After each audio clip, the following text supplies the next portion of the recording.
Hi, everyone. Good evening from Nairobi, Kenya, in the name of Jesus Christ. It's such a privilege and a joy at the same time to have you on board tonight. Our guest is still trying to figure out why joining us is a little bit a problem. They have the link, but they say they are trying to click. And I'm trusting God that there will not be any problem from their own end. But meanwhile, I'm happy to have you here. I'm happy to have you with us. And please help me to share and begin to invite people to the discussion. Don't forget, if you have not subscribed to my YouTube, kindly subscribe. Just use a second to subscribe to my YouTube. If you are not following me on Instagram, please follow me on Instagram. If you are not following me on Facebook, follow me the same with Twitter. I believe we shall have a good time tonight. I'm not able to figure out what the issue is with their gadgets, but we are trusting God that they will be able to figure out what the issue is. Yeah,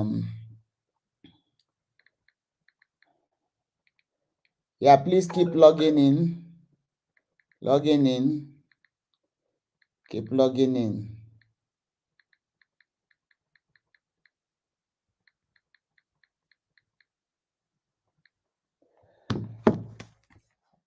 I don't understand. It's saying that we need to connect their mic before you can add them. All right, I think they have a problem. Kindly check your mic. The message I'm getting here is that your devices are not connected, and it's saying that we need to connect their mic and cam before I can add them to the stream. That means you need to connect. Maybe what you are doing does not have a mic, so please connect your mic. Thank you. Let me take a screenshot of what it's saying here. All right. How are you? By the all of you that are logging in, you know there is no dull moment with me. So as we are waiting for her, we can be chatting, okay? We can be chatting. This is the message that we are getting on your end. This is the message I'm getting from your end.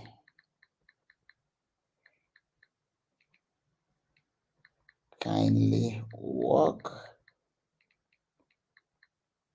on your mic.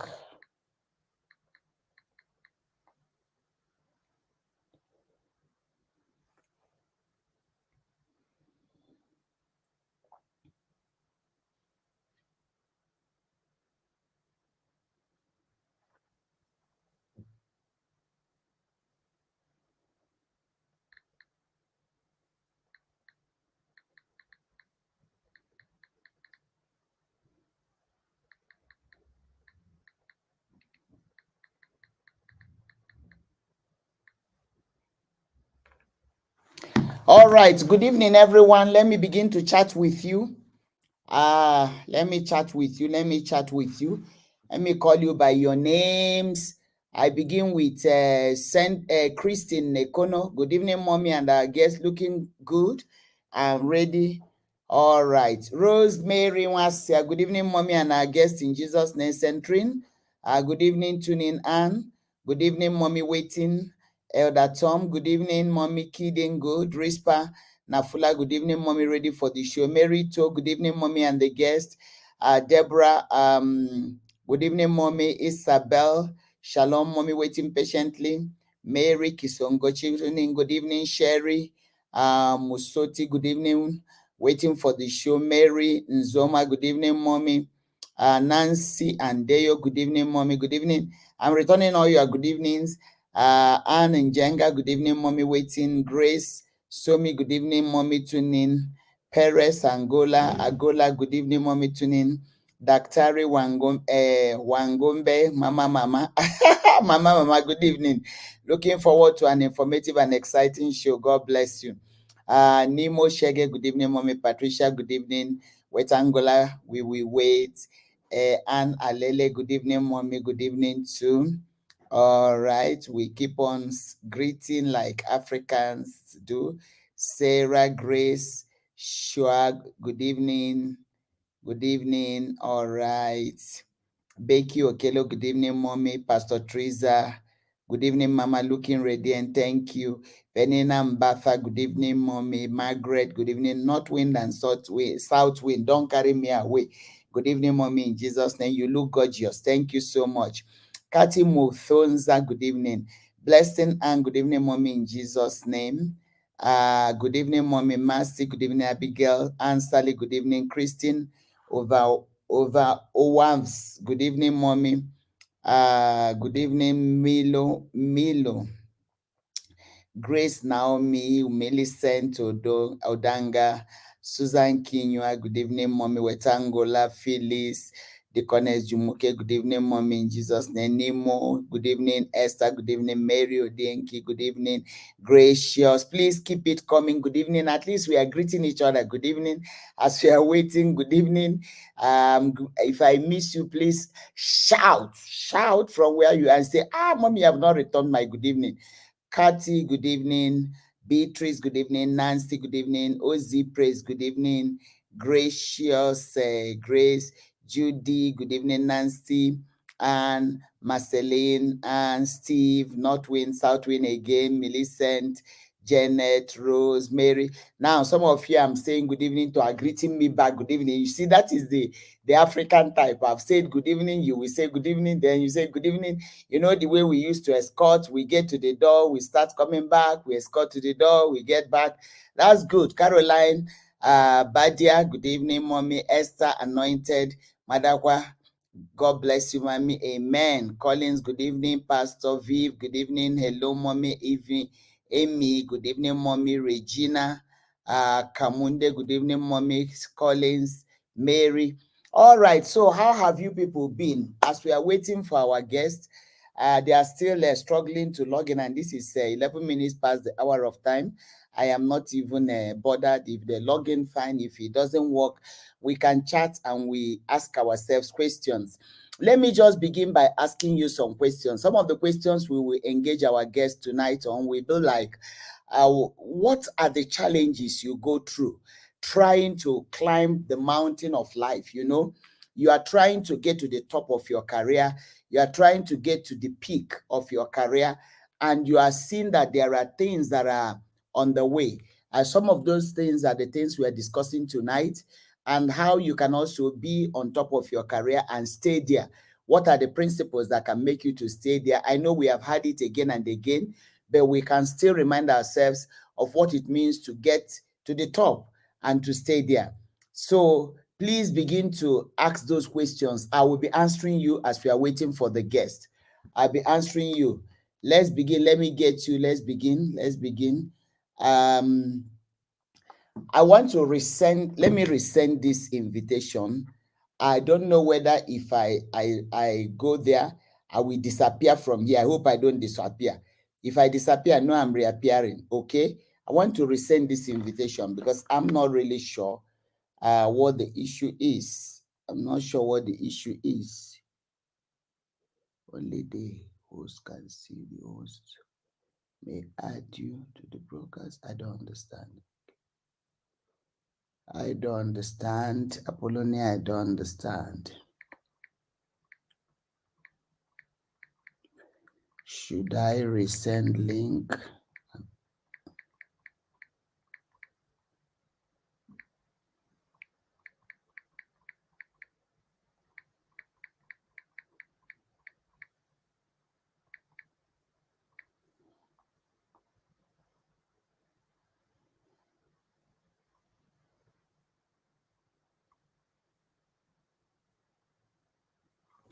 All right, let me resend the link.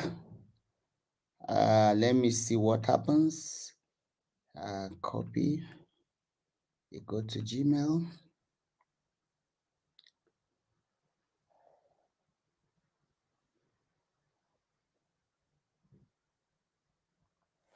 Say Christine.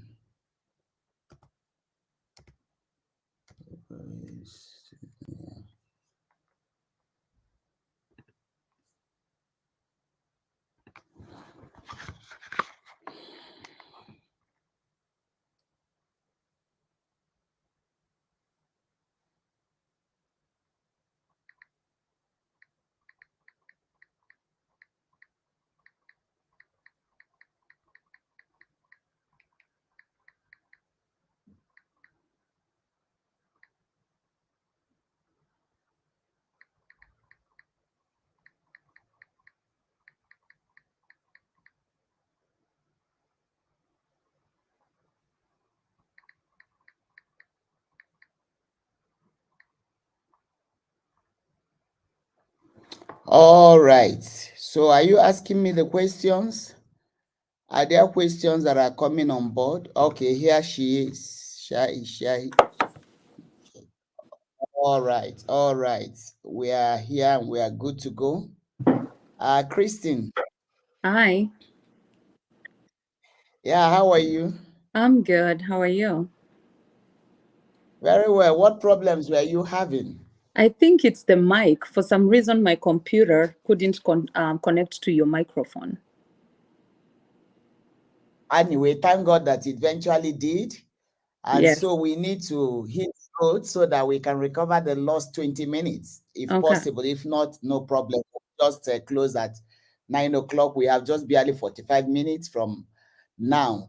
I want every one of us that are already here, I want you to help me welcome our guest, powerful guest. This is a Kenyan woman, but American based and doing great things in America. And it's so inspiring when we see our own, somewhere out there doing something very impactful, something very significant. And so, in our usual characteristic, I want you to please welcome Christine Lewis. Give her a round of applause. Just give her a round of applause. Give her a round of applause. All right, Christine, you're welcome to the show. Thank And we you. would like you to share it so that we can hear the voices of your people. We will wait for you for 1 minute to share. Please, can you share on your Facebook so that your people can follow? I Mhm. believe that now that you're live, you can share on your Facebook. So, are you able to go to my page and now share on your Facebook? Kindly go to my page, Okay. share on your Facebook so that I can hear the voices of your people, both in the US, in Kenya, and in other parts of the world. Will do. I'm doing that right now. All right, thank you. Mhm. So we can go on as we do it, right? Yes, we can. Okay. All right. So let's hear from you. Who is this beautiful lady I'm watching right now with my viewers called Christine Lewis, a Mhm. Kenyan that but suddenly is answering a name that we can't find on the street of Kenya, Lewis. So who is this? So who is this Christine Lewis? So, Christine Lewis is a mother. I'm a blessed mother of five.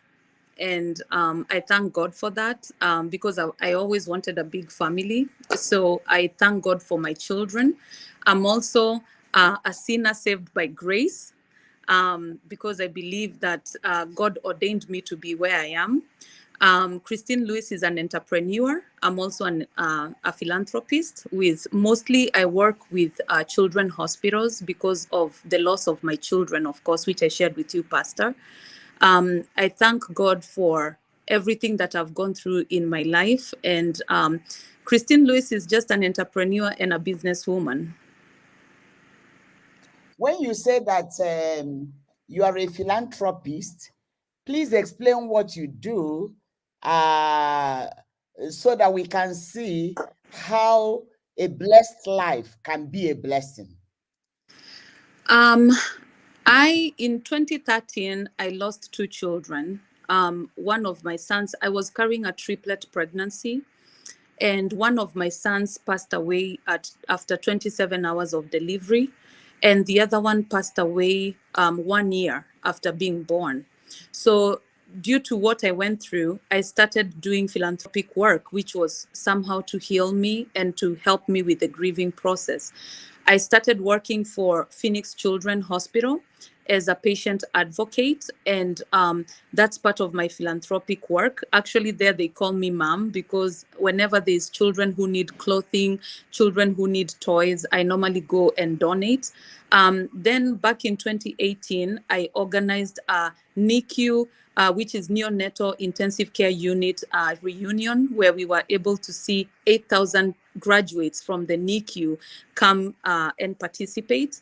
So I do philanthropic work in NICUs around Arizona and in the United States. I also do some philanthropic work in Kenya, which is uplifting women. I work with women, motivating women. And I also started a women empowerment program here in the US, which we normally do annually. Let me ask you a question. I Mm-hmm. have come to realize that a good number Mm-hmm. of people, not all, who have gone through challenges in life, especially things that had to do with their emotions, by the time they are out of it, most of them end up being a blessing, looking for people of such calibers, and they begin to help them out. What can you say about it? Is it that it is natural to do it, or is it a natural way to respond to pain?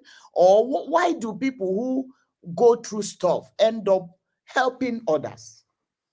Pastor, I think it goes both ways. I think that during my grieving process, which, you know, we normally say in our industry, I run hospices, which is death and dying. And we normally tell people it never gets easier. We just get used to working with pain. We just get used to, you know, dealing with the pain.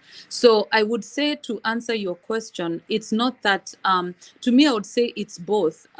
Trying to heal the pain that we have in our hearts, because they normally say once you lose a child, you lose a piece of you.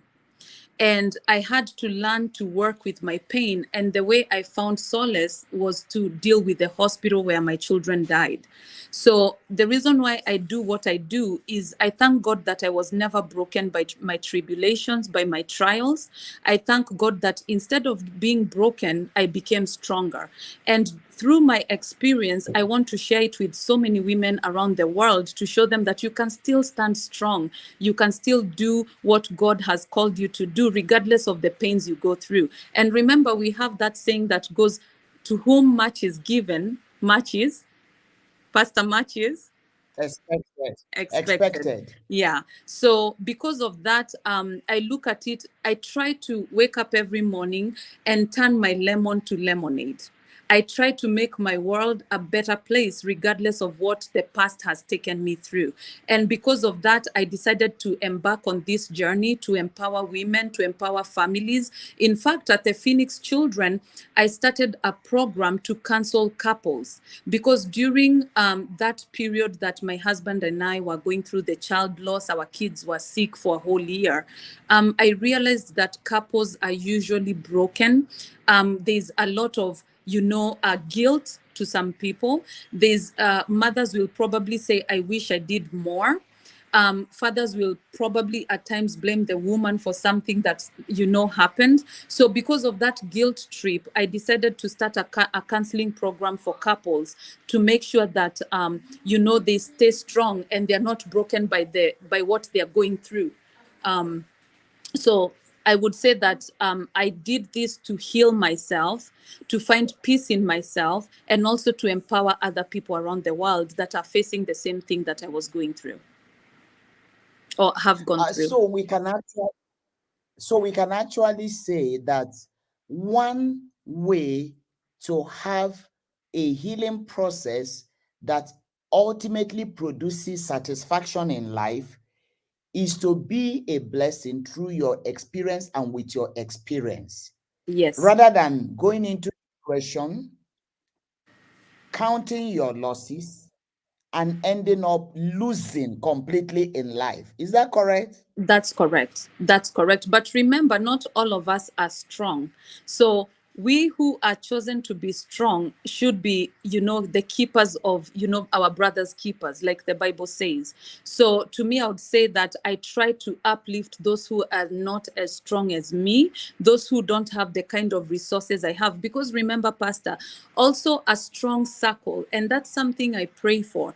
I pray for two things in my life, or three things in my life: for God to give me a long life to see my children grow and to see the children of my children.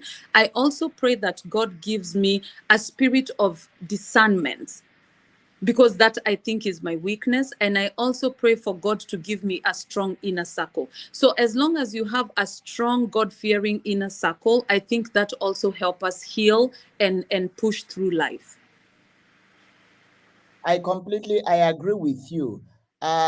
We need a support group. We need support groups, people you can trust, people you can open up yourself the way you are without facing judgment and condemnation.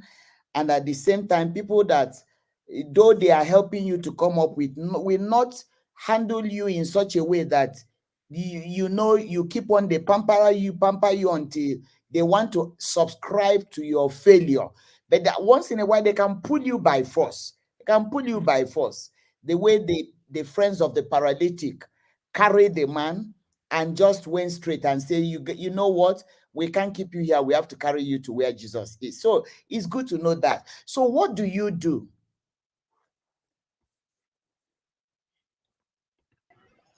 What's going on? We are losing you. You have left. I've brought you back again. So can you tell us, what do you do?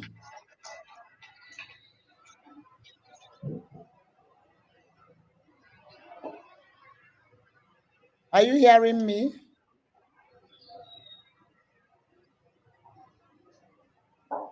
All right. So as we wait for her to get back properly, we are talking about having support groups. Support groups are so key when dealing with loss. And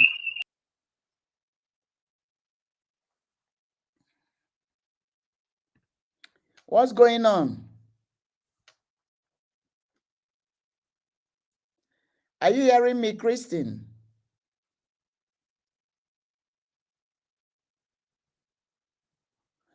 My goodness, I'm not sure what's going on that end. So we are talking about support groups, that we need support groups. I want to ask some of you that are watching us tonight, are there some support groups that that you could recommend for people to join in times of, challenges, as we are waiting for Christine to rejoin? I'm not sure what's going on her end. I'm here. Christine, are you back? Yeah, I'm back. I Okay. lost So, connection. Yeah. okay. So I had asked you, so what do you do? What's your Um, profession? What's your career? So I have a nursing background back from Kenya. I did a nursing degree. Then I came to the US, and when I got here, I realized that I was more of business than bedside nursing. So what I did is I went and did a master's degree in business administration. And then over the years, I ended up doing a master's degree in healthcare law.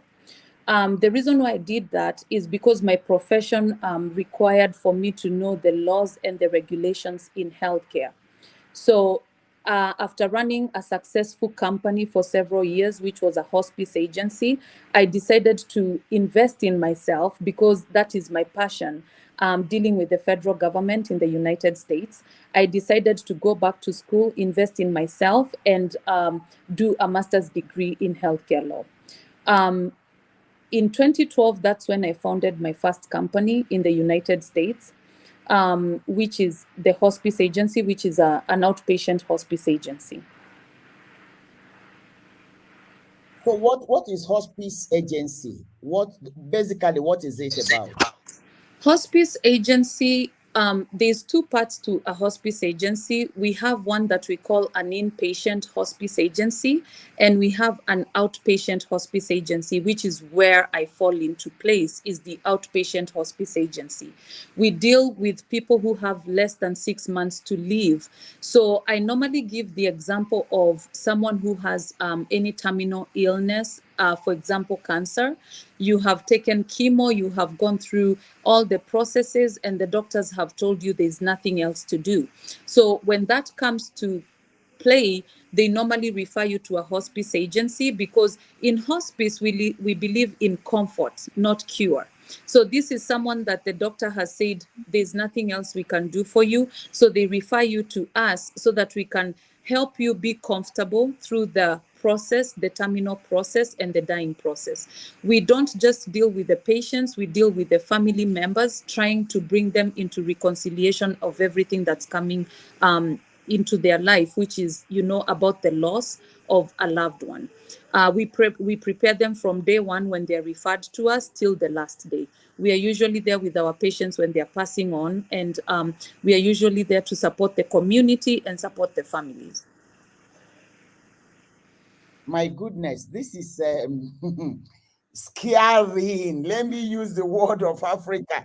This is scaring. You must be a very strong woman. My goodness.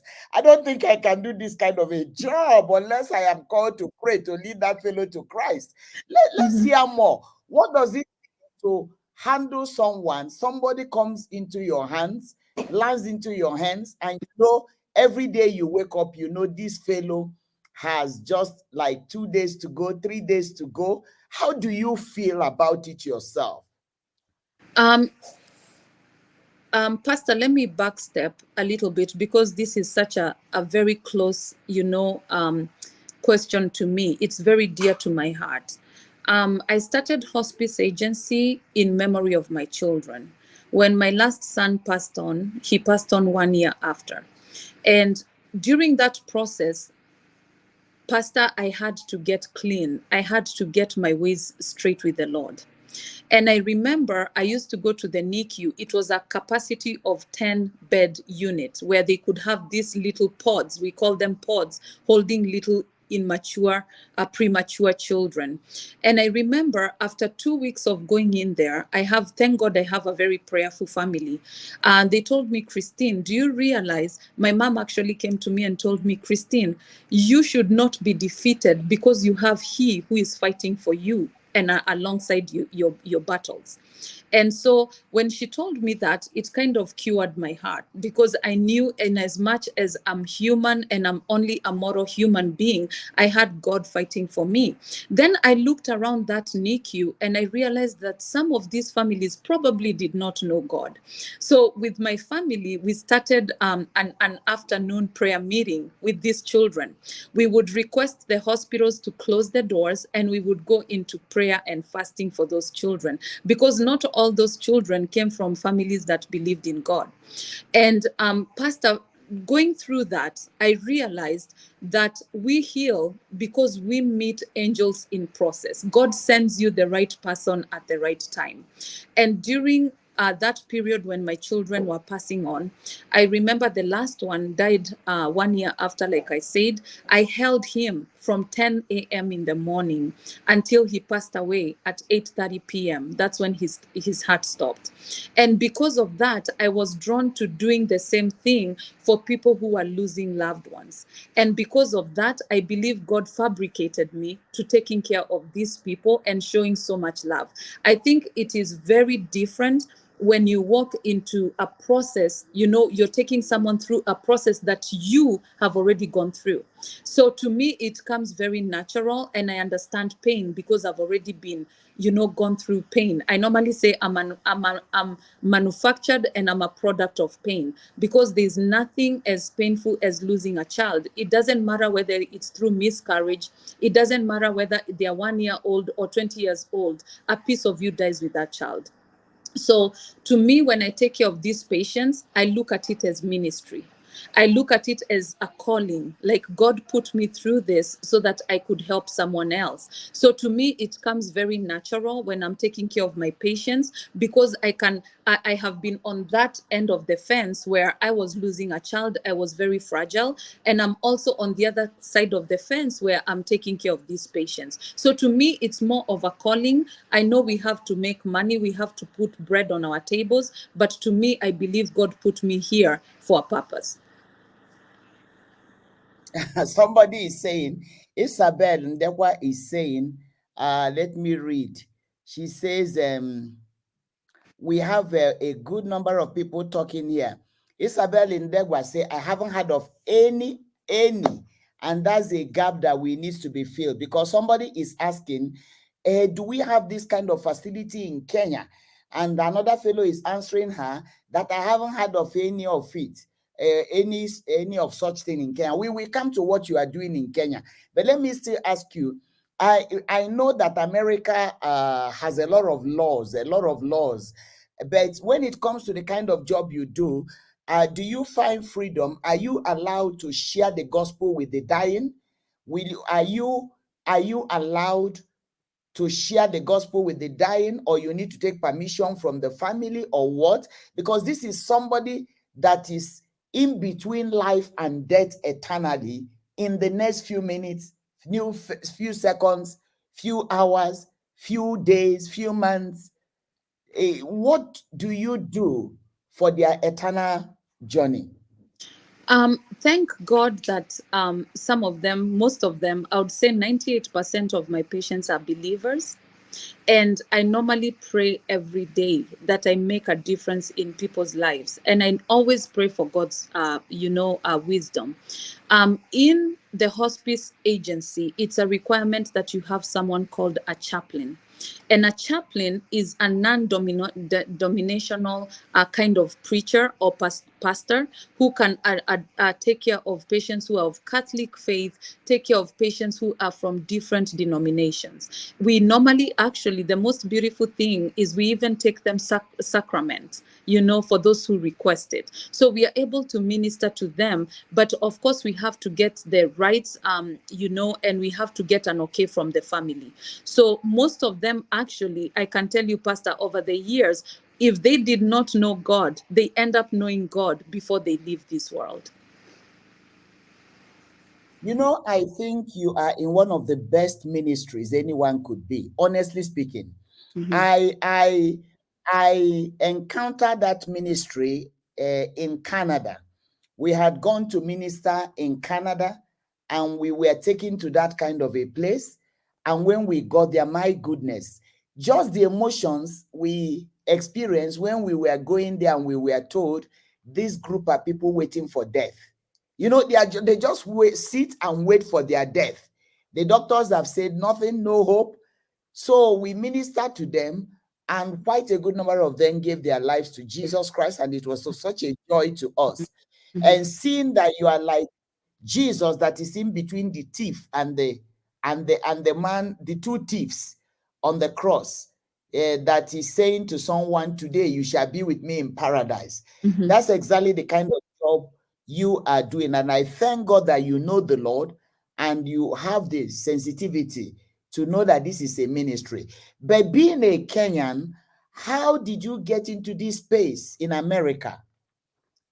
I think I was on a potter's wheel where God wanted to produce the most beautiful crystal.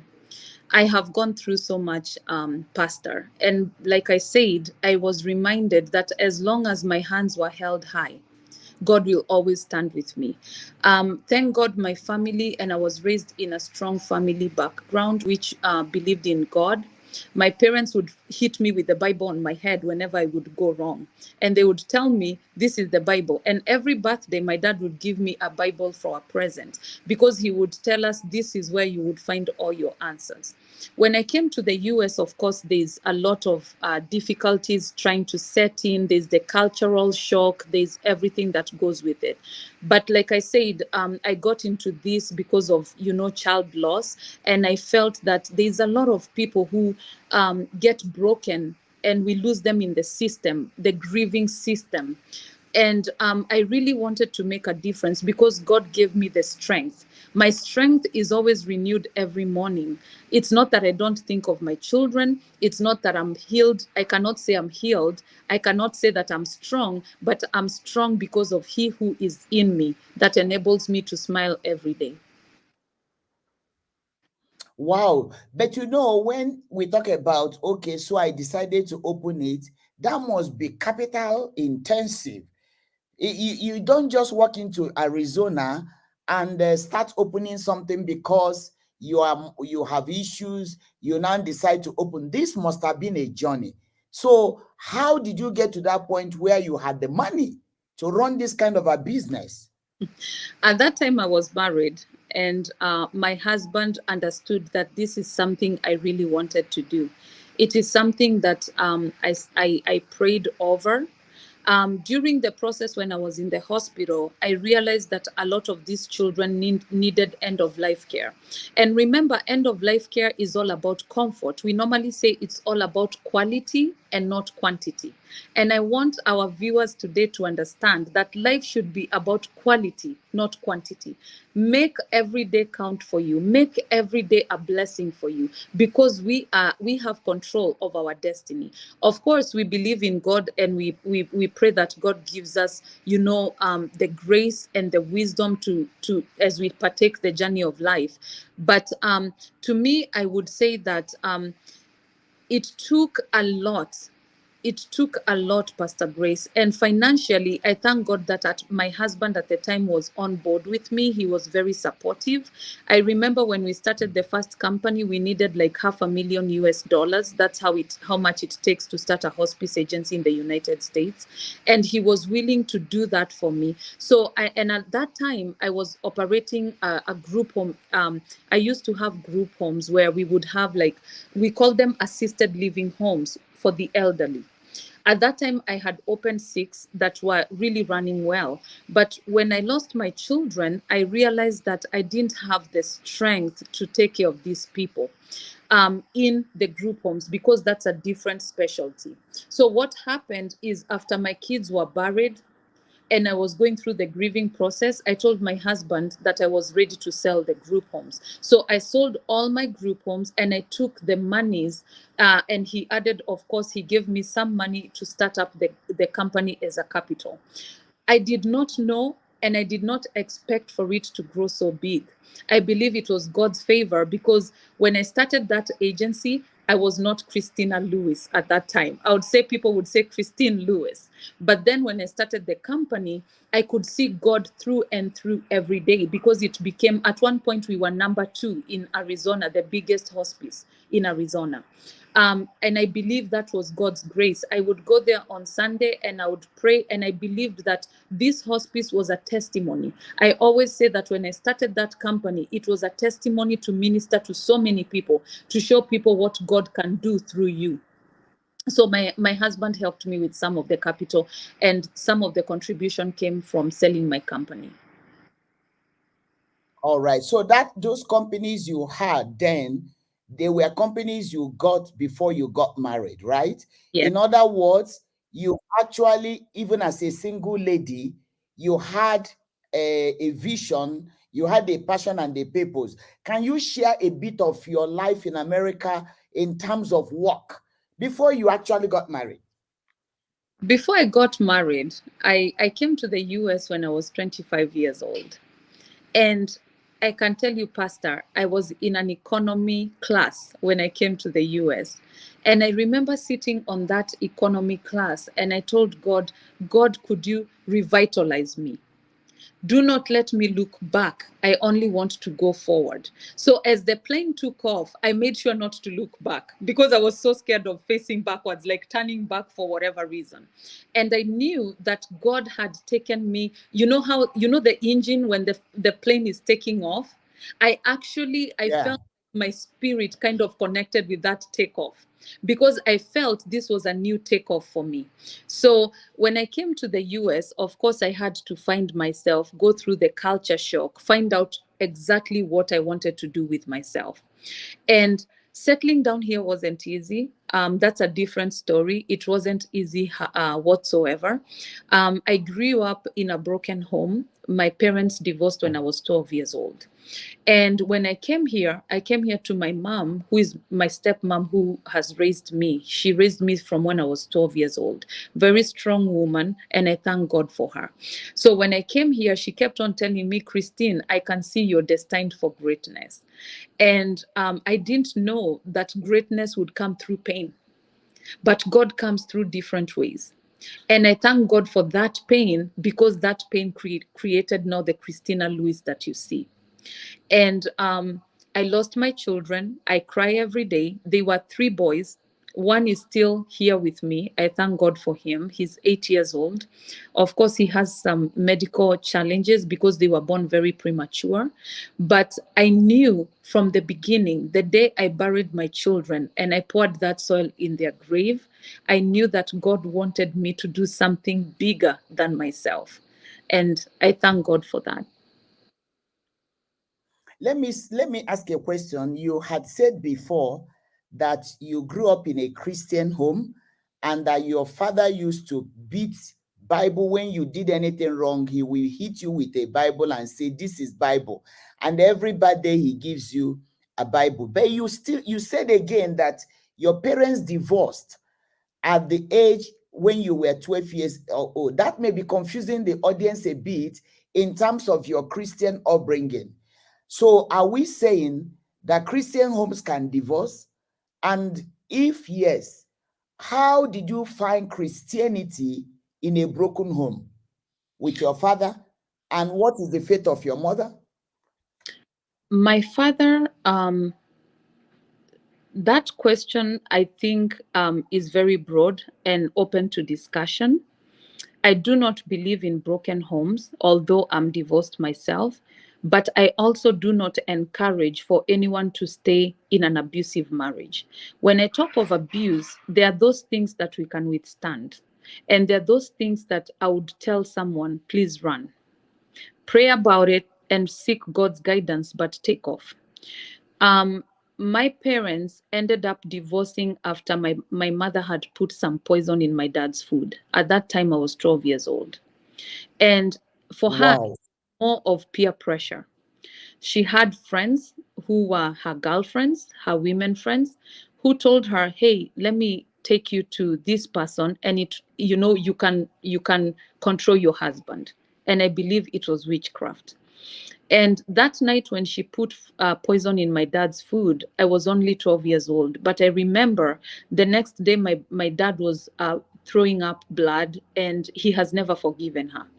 But I thank God because He brought the best mom to our life, a woman who was very young, a woman who was ready to raise children that were not her own.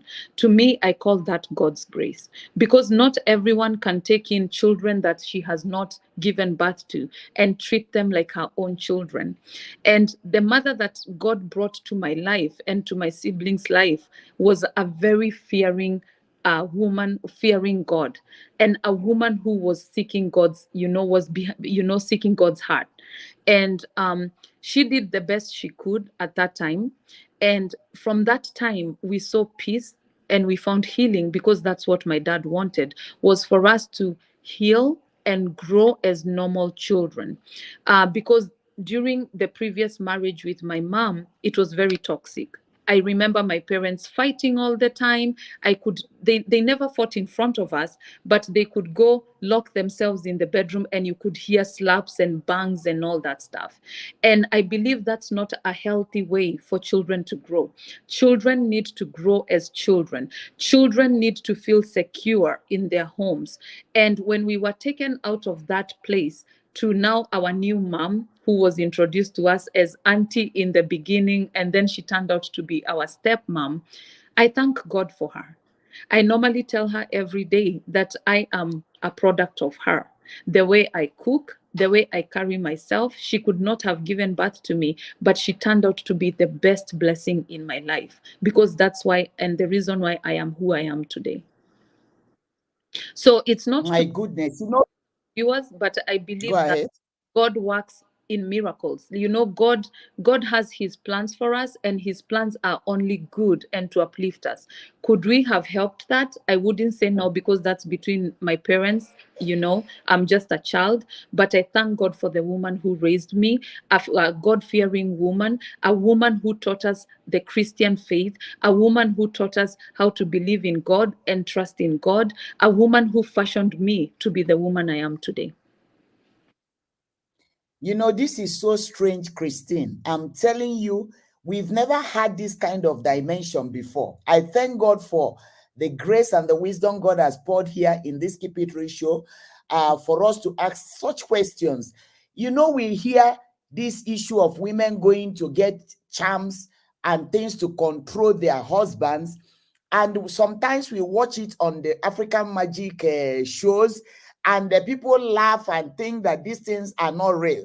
Here we are keeping it real tonight, ladies and gentlemen. Are you hearing that these things we see right in African magic is real? It is real, oh, it is real, oh, that women can actually go to the extent of getting things to control a man. You see, normally, Christy, you have to come back. Yeah, I mean, tonight is serious. You see, we normally see in the African magic, they put the fellow in a bottle, and you see a man dancing inside the bottle. You wouldn't know that they have they have given the woman something so that the man can just be zombie at home. Mhm. And imagine if this man had died with that through that poison. Can you imagine? To be honest with you, a man that tells the wife to pack and go in the next 1 second because you poisoned this food is a good man. I Is a thank good God for man. my dad. Yeah. And yes, then again, we are hearing another type of story. All we hear is bad stepmother, bad stepmother. That the stepmother frustrated the children, abused the children are bitter, they have walked out of the house, they don't even call dad because of the stepmother. But here is a stepmother that actually shaped you, that you are even talking more about her than your own biological mother. And you are thanking God for her than your own biological mother. I mean, this is strange tonight. This is strange tonight. Honestly speaking, ladies and gentlemen, as you are watching this thing tonight, I pray that none of you watching this is part of those that goes to witchcraft to get some things to put inside food for a man. I pray that you don't do it, because it will backfire. It will sincerely backfire.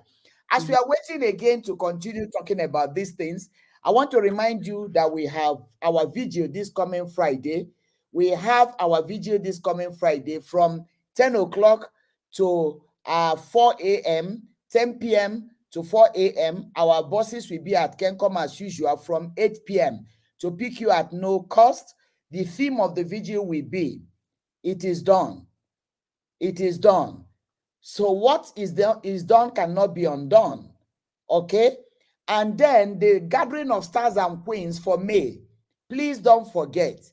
Don't forget. We are set for the gathering of stars and queens. Every road will be leading to Solution Center that day. For the gathering of stars and queens, we shall be handling the last letter in our restoration, increase, enlargement. And therefore, on the 7th of May, the first Saturday in May, we shall be handling explosion. Can somebody help me thunder on the social media? Explosion. So we shall be looking at how women can explode holistically. And we are hosting someone who has exploded, who has left Kenya to US, and look at what she's doing in the US. Which ministry is bigger than this? Which ministry is stronger than this? She may not be on the podium on Sunday, but she's leading more people to Christ than so many pastors who are not even making altar call. So we will be talking about explosion on the 7th of May. You dare not miss it. Please make sure you're there. Entry is absolutely free from 2 p.m. From 2 p.m. And our bosses will be at Kencom from 12. And I will be ministering with God, with the Holy Ghost. It shall be explosion that day. Please don't miss it. I am feeling so bad that we have just 8 minutes to close this show because we lost 15 minutes, actually 20 minutes. But let me ask you, let me get back to you, Christine. Do you think that you have something to give back to Kenyans? Yes, I love Kenya. I actually was there I would say 2 weeks ago. And after acquiring a lot of experience here in the US, and I believe when we started the show, Pastor, and my apologies for the lost 20 minutes, someone asked, do we have hospices in Kenya? When I first did my first Yes. interview, I found out that we do have hospice homes in Kenya. It's something that is being, people are now doing. And I believe, of course, with a lot of education, we would be able to desensitize or take away that kind of fear, because hospice comes with a fear. Like here in the US, when Yeah. someone hospice, they say, oh, I'm not dying. Because remember, we go through those processes. We have the process of acceptance, we have a process of denial when you're going through these kind of diseases and ailments. To me, I have a lot to give back to Kenya. I love my country. I believe that God brings us to this country so that we can gain knowledge and bring it back to our home. And Kenya is my home. In fact, I was thinking of relocating there this May. And my prayer, I'm still praying over it. I'm still praying about it because of my children. I came back to Kenya, and 2 years ago, I started doing research on mental health. And we have seen a spike in suicide rates. We have seen a spike in people, killing spouses, or spouses killing the other spouse, and children. And that kind of breaks my heart. So I came 2 years ago with my team, and we were trying to see what was the best investment that we could make back in Kenya. When I talk of my team, I'm talking of my nurses, my doctors, everyone that supports me here. We came back to Kenya in 2 years ago. And after doing a lot of market research, we settled for mental health, education, desensitization, on stigmatization, educating people on mental health. Pastor, there's one thing that breaks my heart. When I see someone going on Facebook and saying, I'm depressed, I'm going to kill myself. And I read the comments and I see people saying, do you want us to give you a rope? Why don't you go buy rat? People need to understand that depression is a disease. Alcoholism is a disease. Substance abuse is a disease. And instead of telling that person, do you want me to bring you a rope? Because it's no joke. People are really committing suicide. I just saw on the news that there were 12 men who committed suicide last week, and that broke my heart. And I keep on asking God, what more can I do for my people? I know I cannot change the whole world. I cannot change the whole country. But if I save one person, I'll give glory to God. So I came back to Kenya and I started a rehab center which deals with mental health and substance abuse. And I just left there because I had come to meet and see what we can do with the police department, and it's taking shape. And I'm thanking God for His favor. So that's what I'm currently doing in Kenya. I'll be back in Kenya in June, and also, speaking to married people and trying to, because there's something we call de-escalation. Most of these people who find themselves, killing a spouse, it's because it's at that time of anger. And my prayer is for God to increase me financially, because my other dream is to start a hotline where people can call. When you're going through distress, it's a hotline. You call and you speak to a healthcare profession so that we can de-escalate these issues. You're fighting, you're in disagreement with your spouse. It doesn't need to be elevated to killing someone. We can de-escalate those issues. We can talk about them. We can educate people on mental health. We can educate people on substance abuse so that they understand that sometimes it's not a choice. I normally give one example, that honestly, my younger sister is also a practitioner in healthcare. She specializes in mental health. And one day she told me, Christina, I went and I met this boy. He was like 24 years old, young man. And I listened to his story, because when we are doing admissions, there's something we do called history and physical. And this boy actually informed my sister that when he was born, when he was just an infant, the father would put alcohol in his formula milk at like a couple of months old, like 6 months old, so that the boy would stop crying. And then after that, when he got to 6 years old, The father would put a substance called meth into his food and drink so that he would become. Now this boy is a full-blown substance abuser, like he's addicted to drugs. And so my sister asked me, Christina, do you think this boy had a chance? And I told her no, because this was introduced to this boy when he was 6 months old. Some of these people don't make these choices. And remember, at times, some of these addiction tendencies are also generic. And so we need to understand these things. We need to stop stigmatizing these people, but instead working with them to sobriety. So that's what we are trying to educate. We are trying to work with families that have gone through a family that's addicted to, like addicted to drugs or substance use, alcoholism.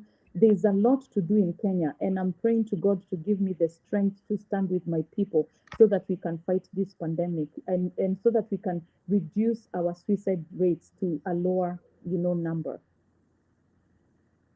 Wow, so it's about to take off. It has not started. The rehab has not started. It has started. We are actually seeing patients. It's a 10-bed rehab Where center where is it located? in Kitusuru, Nairobi. It's called New Health Medical Center and Wellness. We are already seeing Kindly, we will, Apollonia, I'm sure you are watching. You can help to type it on the screen for us. Please type their place where it is, in, possibly the contact, so that our brethren, our viewers, especially those in Kenya, who need help, can get in touch with that place. And you are seeing that help is coming. We don't need to die silently in our rooms. We don't need to die silently in our bedrooms. The earlier we speak up, the earlier we speak out, and just come out and say, this is my problem, the better for us, because help is right here. Help is not just on the way, help is right here. So please give us again the full details of where it is, assuming somebody wants to get in touch. New Health Medical Center is located in Kitusuru, Nairobi. And we also cater to, we do a lot of education, because that was one of my edge. I really wanted to educate people on substance abuse, drug addiction, and mental health. We are located in Kitusuru. We do detox services, we do inpatient services, and also outpatient services.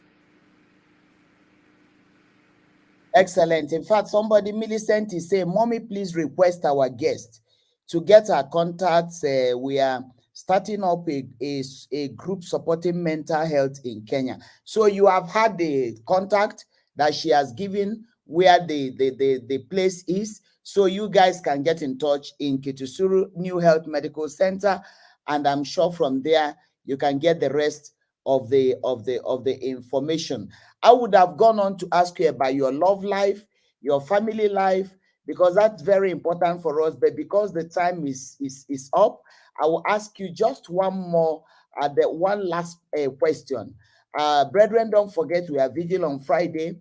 We have loading the womb 1st of May. We have QEG every road leading to Solution Center on the 7th of May.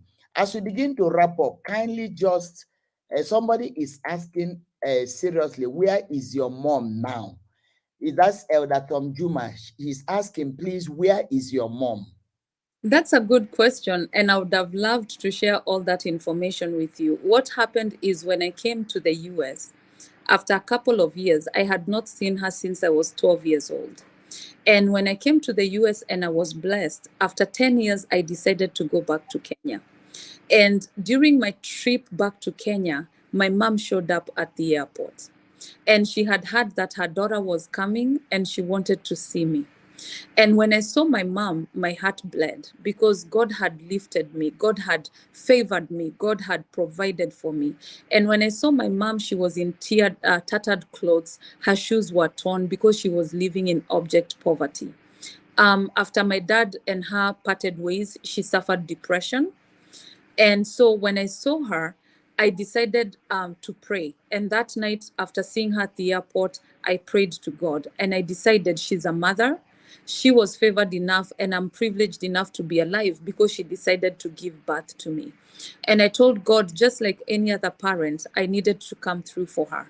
And so immediately I called my brother and I told my brother, we need to find a visa for my mom to come to the US. And God was so gracious because she got her visa and she came to the US for the first time. When she got here, I had a furnished 2-bedroom apartment for her, and she had never lived in such a house.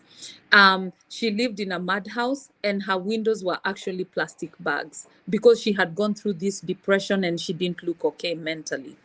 So I decided to refurbish her, of course, and that took God's grace.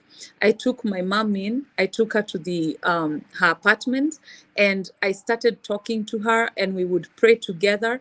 We still have a lot going on when it comes to trying to rekindle the lost time, because for me, my mother is my stepmom. So what I do is I call my stepmom mom, and I call my real mom Made, because to me, I'm still struggling to decipher, how do I address both of them, because I'm privileged to have two moms.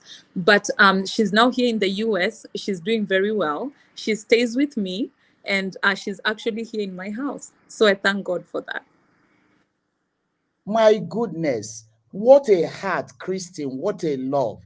This story is getting sweeter and sweeter. Oh my God, I wish we have all the time. This is getting sweeter and sweeter. Elder Tom Juma, thank you for asking that question. My goodness. Anyway, people are asking for part 2. So we will plan and see how we can get to it, because it took forgiveness for you to forgive your mom. We also need to know how you ended up building trust that your mom has changed, that your mom cannot drop a poison back in the food, and how you are even talking about freely the story of your life and the family without any shame and embarrassment. And so this is why on this show we keep it real. So ladies and gentlemen, I'm so happy, and we once again apologize for the 20 minutes we lost. It wasn't intentional. That was a technical error. But I'm sure God has blessed you people tremendously. Thank you so much for being our guest tonight. Don't forget our prayer tomorrow, revival prayer by 8 p.m. So maybe tomorrow I'll give you more information. And to my guests, thank you so much. I know that this time is about morning or so in your time, and I'm sure it's time for service, and I wouldn't want to eat it up. So I will let you go. And I believe that within the week, we will chat. And you have seen the way you have been a tremendous blessing to the world today, just by this show. Look at, I'm telling you, you have blessed so many. Thank you so much for being on the show. And we look forward to engaging you more and to know even how you do women empowerment and to know how to connect from there. Thank you so much. And please have a pleasant Sunday today. And I'm sure I'll chat with you within the week. And to our viewers, God bless you. We'll have a good night. Maybe Christine just say a sentence as we part. I'm so sorry for the 20 minutes. I had so much that I wanted to talk to your viewers about, but I believe that God's timing is the best. And of course, there's going to be a part 2. Thank you so much for having me, Pastor. Thank you so much. I want to give the viewers a thank note for being with us this morning, and there it's nighttime. I hope you enjoyed your Sunday. I'm just about to go to church, and hopefully we'll embark on this again soon, whenever God permits it. And thank you so much for having me. Thank you so much. And when you are in Kenya in June, we shall see you physically. God We bless you. will. Thank you so much. Bye. All right. Good night. Bye. Bye.